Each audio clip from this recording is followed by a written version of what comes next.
Hola, buenas tardes a todos, ¿cómo están? Espero que estén bien en sus casas. Y este nuevo mes tenemos un nuevo tema, que es acerca del sufrimiento, un tema que nos toca bastante de cerca, especialmente con este tema del aislamiento. Y para empezar, y como me toca primero, voy a tener que dar una definición de sufrimiento.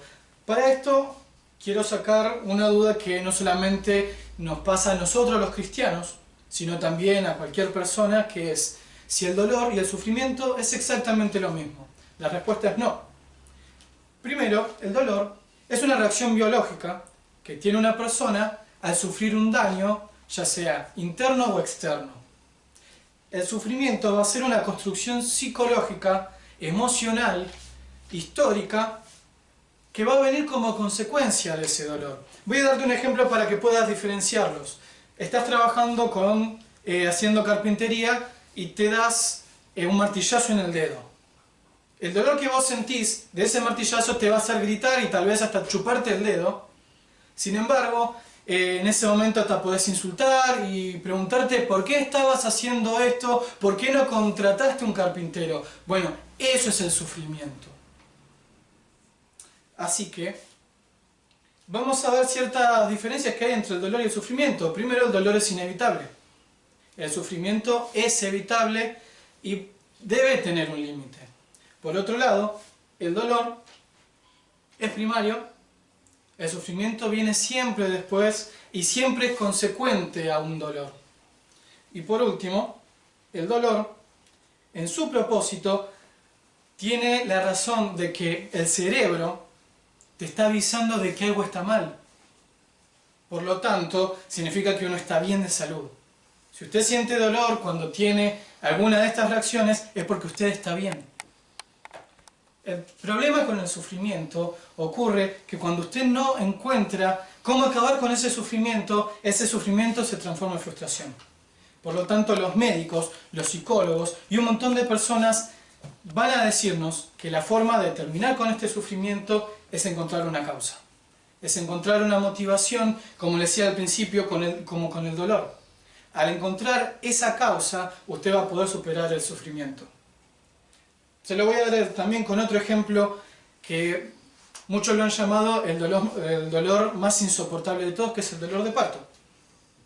Imagínense en una sala de hospital, una mujer haciendo trabajo de parto, los tetras diciéndole que puje, el marido ahí sin entender nada, tal vez preocupado por su mujer, ni sabe lo que está pasando a su mujer, esa pobre mujer sufriendo dolores horribles que ni siquiera podemos llegar a imaginarnos que sufre, pero llega un momento en que ese bebé sale, el doctor se lo da a la madre y todo ese llanto, todo ese sufrimiento termina. ¿Acaso porque desapareció el dolor? La respuesta es que no. Lo que pasa es que ese bebé es el sentido de todo el dolor y el sufrimiento que estaba teniendo esa madre. ¿El dolor se fue? No. Pero tiene su razón. Así es como en la Biblia, el dolor de parto aparece muchas veces, aparece en Génesis, aparece en profecías como Jeremías, pero también Pablo utiliza este dolor tan horrible para hablar de un acontecimiento, que le voy a pedir que lea a Carla en Gálatas 4:19. Hijitos míos, por quienes vuelvo a sufrir dolores de parto, hasta que Cristo sea formado en vosotros. Muchas gracias, Carla. Tal como lo decía Pablo, él en este versículo utiliza este dolor, que no podemos llegar a imaginar lo que es, para hablar de sus amigos, de sus hijos espirituales, los Gálatas, y lo que él estaba sufriendo. Pero hay una palabra que me llama la atención, que es hasta que Cristo sea formado en ustedes. Había un objetivo, había un propósito, y ese propósito hacía que el sufrimiento de Pablo disminuyera. Hoy quiero que veamos las 4 o 3 razones y media de las razones del sufrimiento. Pero antes de eso le voy a pedir a Matías que ore. Oremos.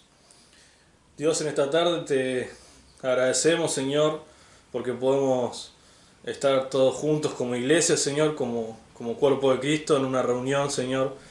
Más allá que no estamos en el mismo edificio, podemos juntarnos, Señor, en espíritu y en verdad, Señor, a escuchar de tu palabra.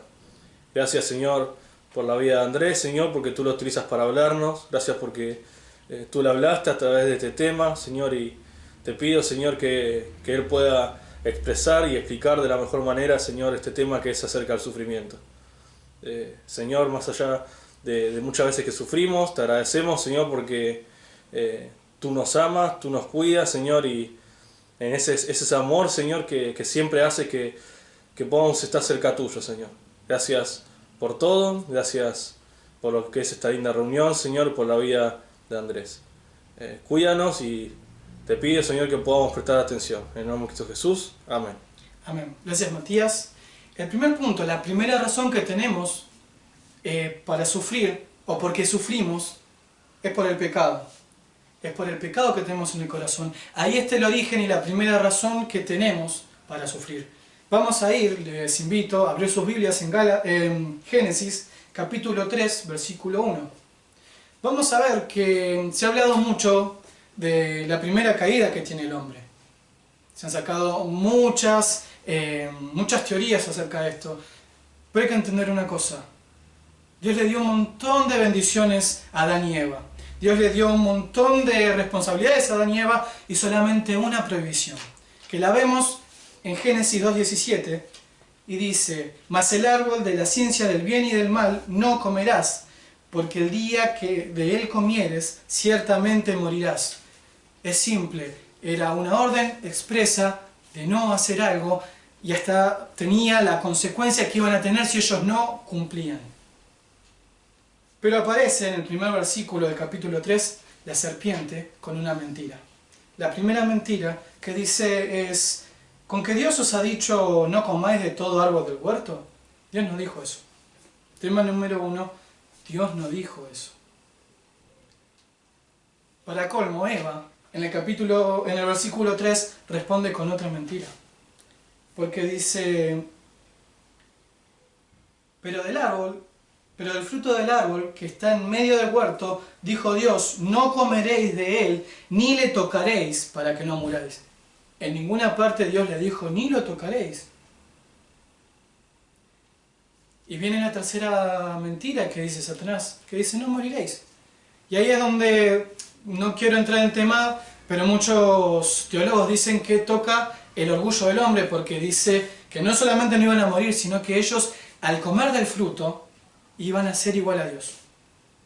Pero no quiero hablar de eso, sino de estas tres mentiras. Y muchas veces tenemos órdenes y tenemos restricciones en la palabra de Dios, pero no las creemos. Por un lado, como hizo Satanás, porque las agrandamos. No podían comer, no se puede hacer tal cosa. Muchas veces nos dicen, no, ustedes no pueden hacer nada. No es así. También caemos en el engaño de Eva. No podemos hacer esto, ni mirar, ni hacer, ni agrandar las cosas. No es así. Y cuando Dios dice que hay una consecuencia, la va a cumplir. Y vamos a ver brevemente cuáles fueron las consecuencias que tuvieron, porque obviamente sí, el capítulo 3, si lo sabemos, ellos comen de este árbol. Y tienen 4 dolores. El primer dolor es el dolor en la guerra universal. ¿De qué estoy hablando? En el versículo 15, dice, y pondré enemistad entre ti y la mujer, y entre tu simiente y la simiente suya, y ésta te herirá en la cabeza, y tú le herirás en el calcañar. Desde ese momento empezó una guerra entre el bien y el mal. Había una promesa de que se iba a ganar esa guerra, pero siempre el hombre, de generación en generación, ha tenido un problema entre el bien y el mal. Nosotros sabemos que se va a ganar esta batalla, pero es triste, pero en nuestra vida, y vivimos sufriendo por lo malo que pasa en este mundo. Pero no solamente un dolor en una guerra universal, sino también un dolor en la procreación. Algo tan lindo, y como lo veíamos recién, algo tan lindo como tener un hijo. La mujer estuvo condenada, por consecuencia de este pecado, la desobediencia, a sufrir dolores de parto. Y como te decía, es un dolor horrible, que yo la verdad no sé qué se siente, pero dicen que es inaguantable. Dice el versículo 16, a la mujer le dijo, multiplicaré en gran manera los dolores de tus preñeces, con dolor darás a luz los hijos, y tu deseo será para tu marido, y él se señoreará de ti. Dolor, dolor en la procreación. Y también hubo otro dolor más, dolor en la producción. Porque le dice al hombre, vas a trabajar de la tierra y la tierra va a estar maldita. Y te leo el versículo 17. Y al hombre dijo, por cuanto obedeciste a la voz de la mujer y comiste del árbol de que te mandé, que no comieras de él, maldita será la tierra por tu causa, con dolor comerás de ella todos los días de tu vida. Y el 19 dice, con el sudor de tu rostro comerás el pan hasta que vuelvas a la tierra. Dolor en la producción. Nos cuesta trabajo obtener beneficio de la tierra. Y así en nuestro trabajo, no importa si no seamos agricultores, nos cuesta tiempo y esfuerzo ganarnos el pan de cada día. Y por último, y fue un acto de misericordia, y ahora vas a entender por qué, es el dolor de la separación, que fue la condena que prometió Dios, la muerte. Dice del 22 al 24, dice la palabra de Dios en Génesis, y dijo Jehová Dios, he aquí el hombre es como uno de nosotros, sabiendo el bien y el mal. Ahora pues, que no alargue su mano y tome del árbol de la vida y come y viva para siempre. Y ahí es donde salen del jardín del Edén. Y una persona que tal vez no entienda mucho de Dios, del carácter de Dios, dirá, qué malo Dios, no lo dejó vivir para siempre, cumplió con su promesa, desobedecieron. ¿Qué pasó con Dios? Déjame decirte que este fue un acto de misericordia. Imagínate vivir eternamente sufriendo. Imagínate vivir eternamente en dolor y en sufrimiento. Por eso Dios cortó la vida del hombre. Más allá de que también era la consecuencia de haber desobedecido. Dice la palabra de Dios en Deuteronomio 30:19, le voy a pedir a Alejandra que lo pueda leer.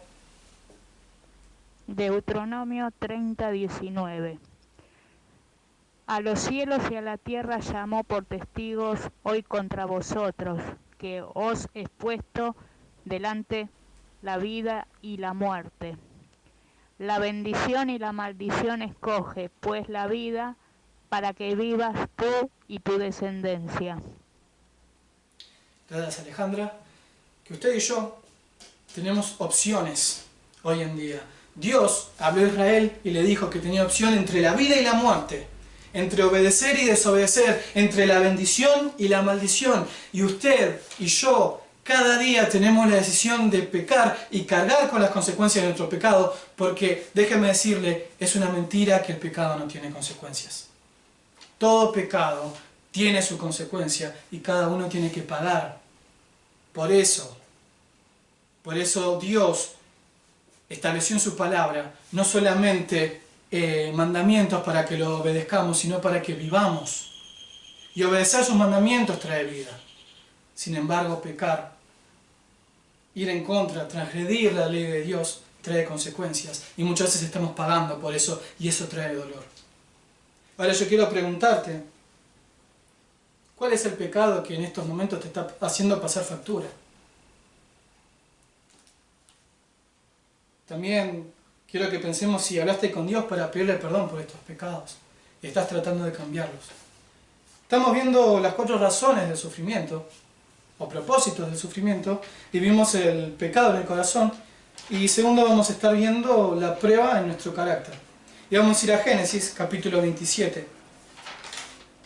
Vamos a hablar de dos gemelos o mellizos, 2 hermanos que nacieron el mismo día, y hay muchas historias y muchas creencias en cuanto a los gemelos o mellizos. Algunos creen que tienen el mismo pensamiento, algunos creen que son iguales siempre, algunos creen que están llamados a repetir ciertos caminos en la vida, y hasta algunos llegan a pensar que si muere uno, muere el otro.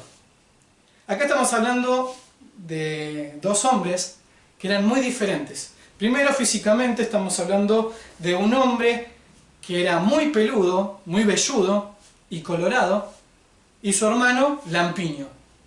También eran diferentes en su forma de trabajar. Uno estaba dedicado a la caza, era muy buen cazador, y el otro era mejor con los quehaceres domésticos. Pero por último también eran diferentes en su forma de ser.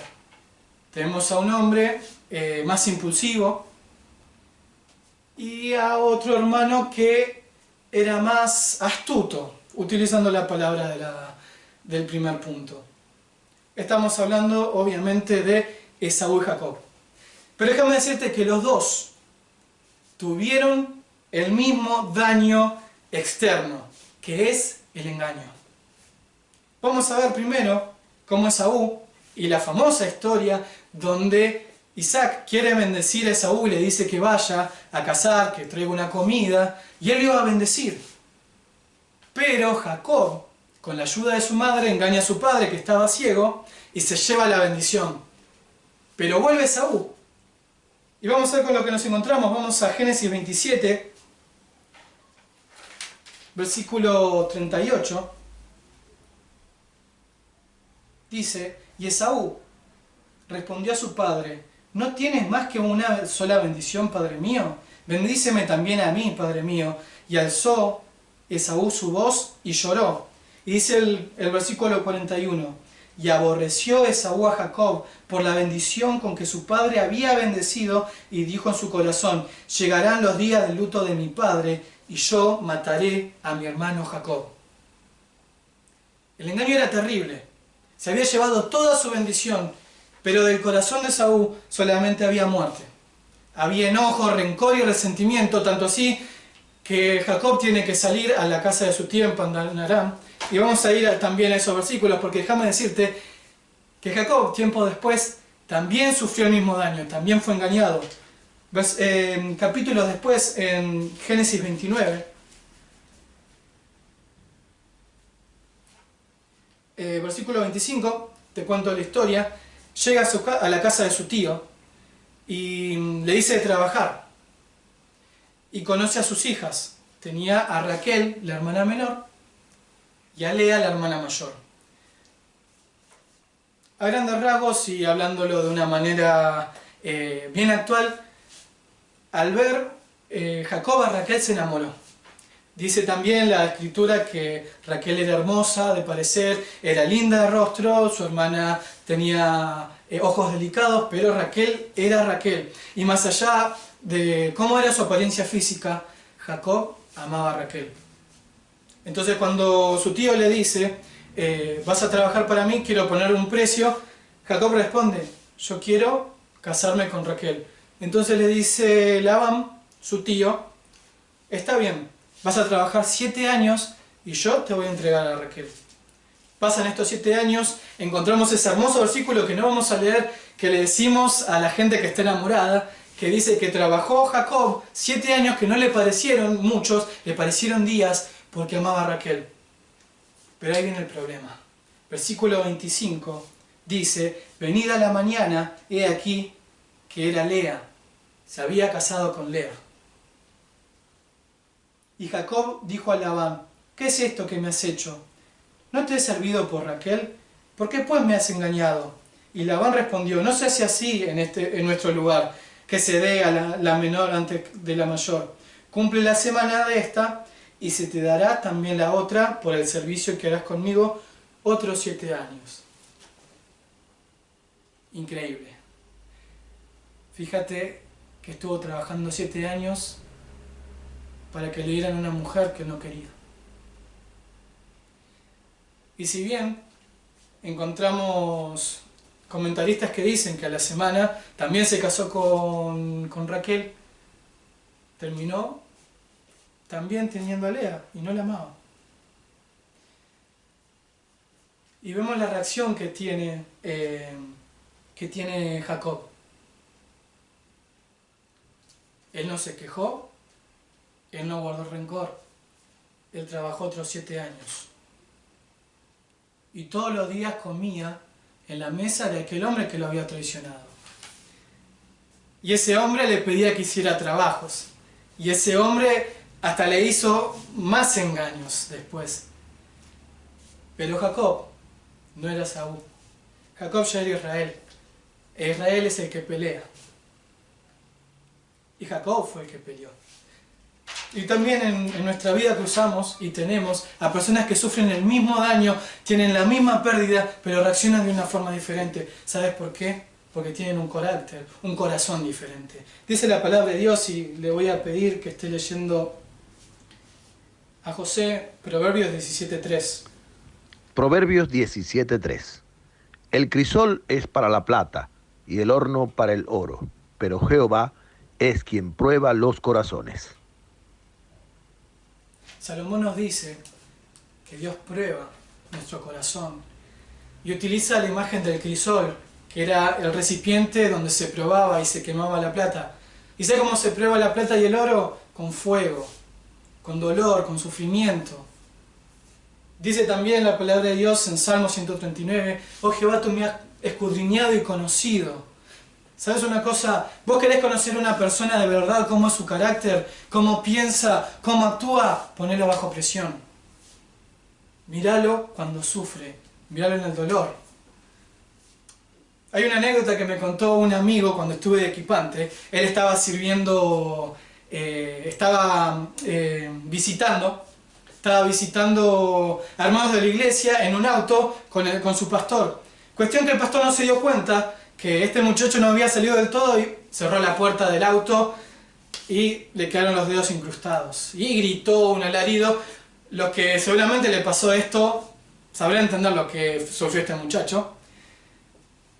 Y bueno, abre la puerta del auto y el pastor, para tal vez zafar del reto y tal vez hasta calmarlo, le dice lo siguiente. Le dice lo siguiente. ¿Sabes por qué hice eso? Lo hice a propósito, para ver cómo actuabas en el dolor. Y este joven no se lo olvidó nunca más. Y no insultó y no dijo nada. Y así es la vida de nosotros. ¿Querés conocer a una persona? No la conozcas en el ministerio. ¿Querés conocer cómo actúa verdaderamente y lo que hay en el corazón de una persona? Míralo en el dolor. Míralo cómo responde en el sufrimiento. Y ahí vas a saber qué es lo que hay en él. Quería preguntarte, ¿cómo vos reaccionás en el dolor? ¿Cuál es el daño imperdonable que no podés soportar, que te hace reaccionar tan mal? Estamos viendo las razones y el propósito del sufrimiento. La primera es el pecado en el corazón del hombre, la segunda es la prueba de nuestro carácter y el tercero es el propósito de nuestro camino. Y vamos a seguir en Génesis, capítulo 50.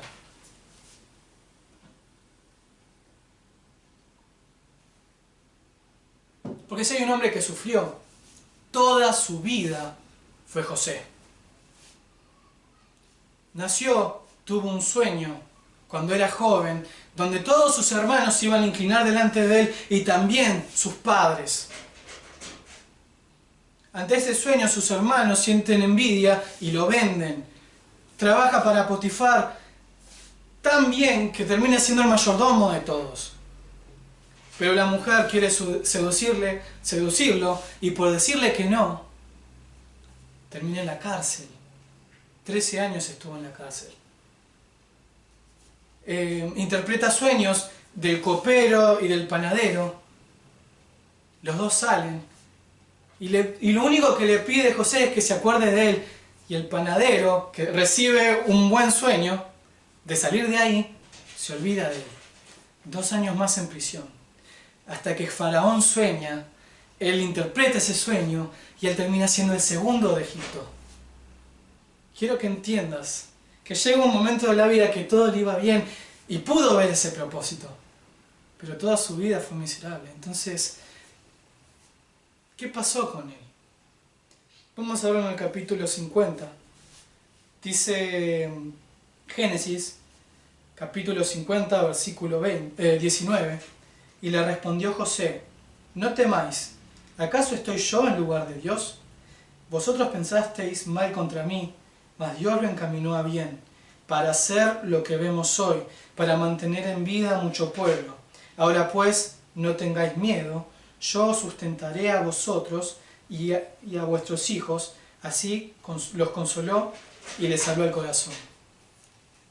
José en algún momento de su vida, en tanto sufrimiento, entendió que había un propósito para él.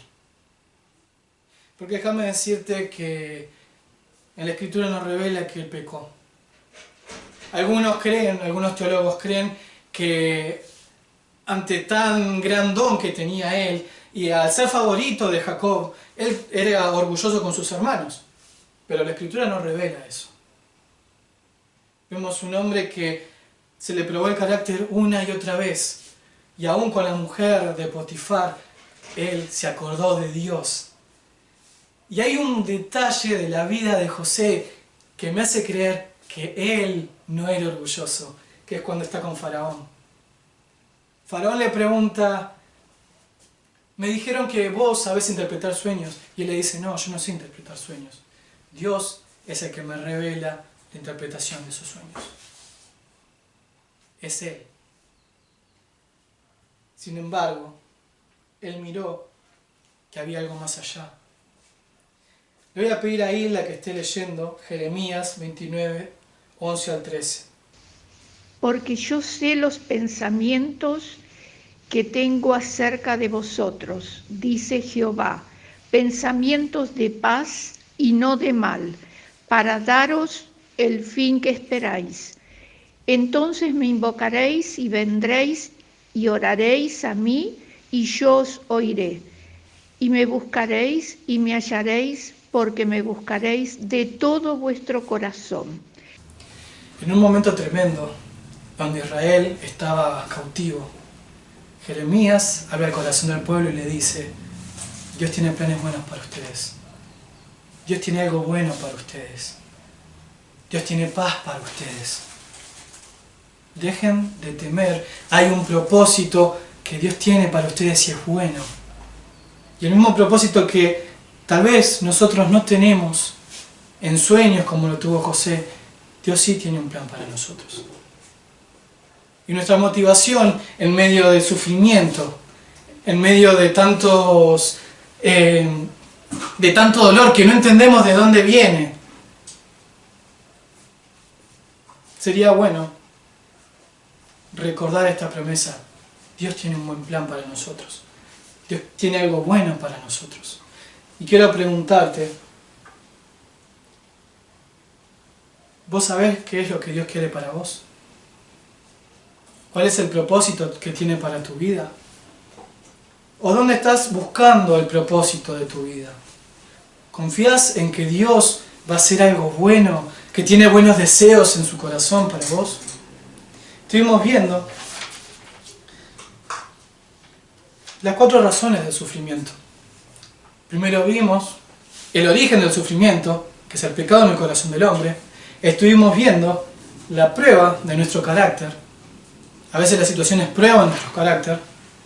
Y también estuvimos viendo el propósito de nuestro camino.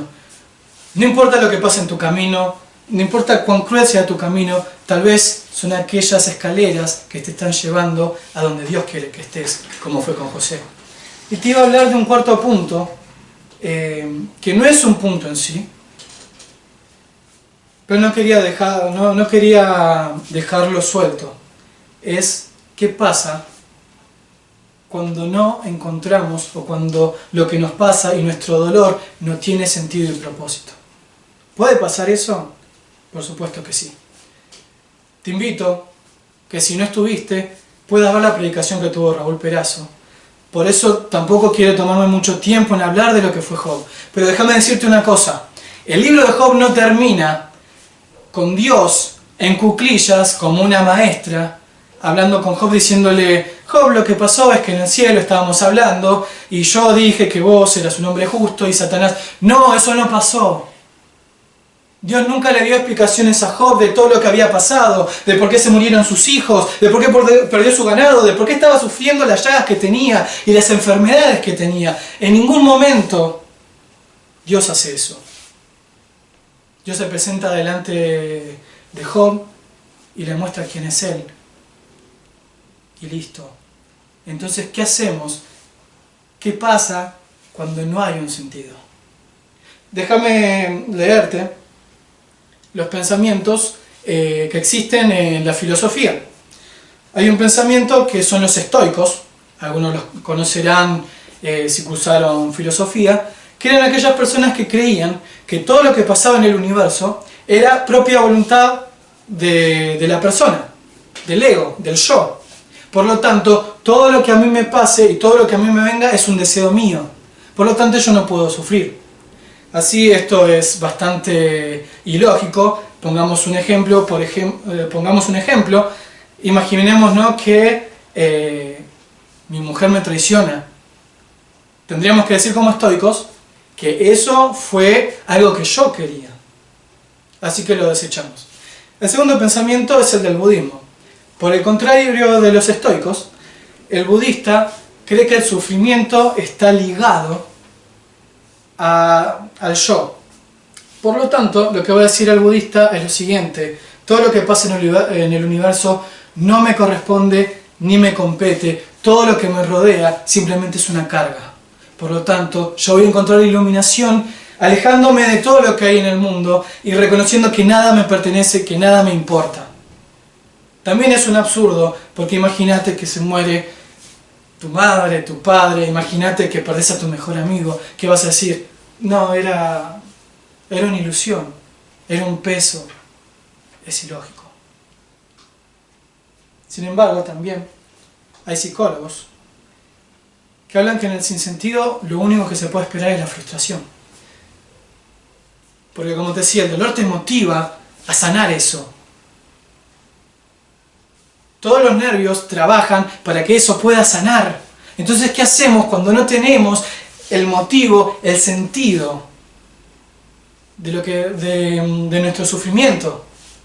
Entonces, ¿qué dicen los psicólogos? Frustración. Hay personas que por años están frustrados, que no siguen sus carreras, que no siguen lo que tienen que hacer, que aún hay personas que viven deprimidas y viven durmiendo porque están frustradas, porque no tienen cómo seguir. ¿Sabes qué 3 soluciones dan estas personas?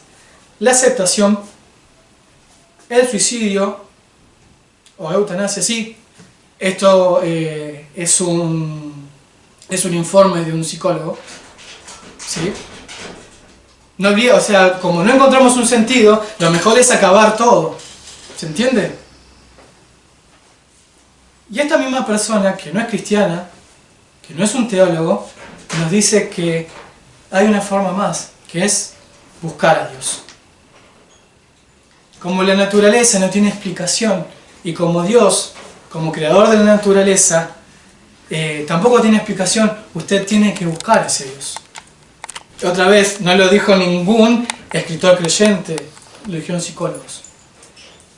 Y así fue como lo hizo Job.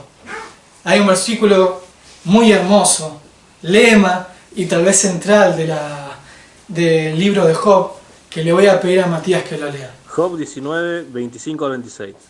Yo sé que mi Redentor vive, y al fin se levantará sobre el polvo, y después de deshecha esta mi piel, en mi carne he de ver a Dios.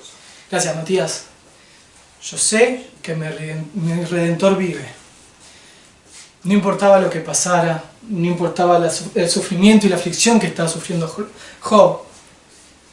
Él sabía y confiaba y tenía fe en un Dios real, que iba a responder, ya sea en vida, como dice en el versículo 25, o en el versículo 26 en muerte. Yo he de ver a Dios. Y para finalizar, tal vez es la primera vez que nos escuchás y como somos una iglesia dirás, bueno, hablamos de Dios porque hay que hablar de Dios. Pero Dios, ¿qué sabe del sufrimiento? Dios, ¿qué entiende del sufrimiento? ¿Qué entiende lo que pasa en mi vida? Está bien, me dirás que es omnisciente y sabe todo, pero ¿cómo puede entender Dios mi dolor? Déjame decirte que Él te entiende. Vamos a ir a Isaías 53, versículo 3. Dice esta profecía: despreciado y desechado entre los hombres, varón de dolores, experimentado en quebranto, y como que escondimos de él el rostro, fue menospreciado y no lo estimamos.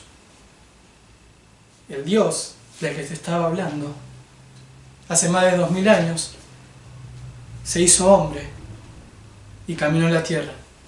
Y seguramente escuchaste hablar de Él. Él es Jesús. Y ese hombre del que habla esta profecía, este varón de dolores, no solamente sufrió los dolores que normalmente sufrimos, como el hambre, la sed, sufrió una cruz. Y no podemos llegar a imaginar el dolor de esa cruz. Y más allá de esa cruz, no podemos llegar a imaginar lo que Él tuvo que padecer por amor de nosotros. Pero al igual que José, Él tenía un propósito. Dice el versículo 11 del capítulo 53 de Isaías: verá el fruto de la aflicción de su alma y quedará satisfecho. Al igual que José, Jesús tenía un propósito. Y ese propósito era salvarte a vos, salvarme a mí. Jesucristo vino a este mundo siendo Dios, no pecó, por lo tanto no estaría involucrado en el dolor del pecado. Él siempre estuvo mirando en su vida el buscar y salvar a lo que se había perdido. Y dice la palabra de Dios en Hebreos 2:18. Voy a leerlo.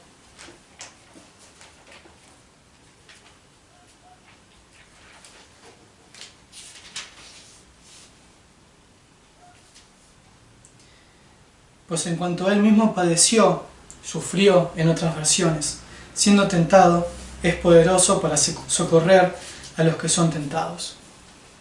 Si hay alguien que te entiende en el sufrimiento del pecado, en la tentación, Jesús te entiende. Si hay alguien que te entiende cuando en la prueba, Él te entiende. Si hay alguien que te entiende cuando el propósito parece que no existe, Jesús te entiende. Y aún Él murió en esa cruz para limpiar tus pecados y para llevarte a la eternidad con Él, donde dice en Apocalipsis, donde no habrá más llanto, no habrá más clamor, y ¿sabes qué más? No habrá dolor. Y en eso confiamos y en eso esperamos. Y si vos querés conocer a Jesucristo como tu Salvador, te pido que te haya invitado a esta grabación y a este video, que le preguntes cómo puedes ser salvo. Porque Jesucristo vino al mundo no solamente para mostrarte que Dios también puede compadecerse de vos, sino también para salvarte. ¿Oramos? Amado Señor y bendito Padre, te agradecemos porque lo único que podemos esperar en este mundo era morir, mi Dios, porque lo merecemos. Somos pecadores y vivimos a veces en dolor por consecuencia de lo que hacemos. Y también, bendito Dios, entendemos que encontramos la motivación y el sentido y el propósito de todos nuestros sufrimientos al buscarte a ti, como lo hizo Job. Amado Señor, te ruego por cada oyente, Señor, que si no te conoce pueda buscarte y pueda tener la seguridad que un día estaremos en el cielo, donde el sufrimiento y el dolor no van a tener lugar. Gracias, Padre, por todo, en la bendita persona de Jesucristo. Amén.